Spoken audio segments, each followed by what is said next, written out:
শ্রীচরণের দাসী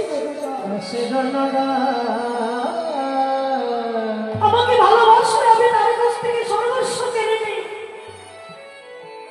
শতদক্ষী সে যদি আমাকে না ভরে তারপরে চিরদিনের মতো তাকে নিজের করে রেখে। একটা কথা মনে রাখবে, ভগবান শুধু ভক্তকে কাঁদান, ভগবান শুধু ভক্তকে পরীক্ষা দেয়। শ্রীবাসের পুত্র যখন বিয়োগ হলো তবু কিন্তু শ্রীবাস থামেনি। যার নাই কেউ তার আছো তুমি, আমি তোমার চরণে সর্বস্ব সঁপেছি, তুমি আমার আপন, তুমি আমার বান্ধব। ভগবান আর থাকতে পারে, বাধা পড়েছিল শ্রীবাসের কাছে, ঠিক সনাতনের কাছে ভক্তিতে বাধা পড়েছে। মাধব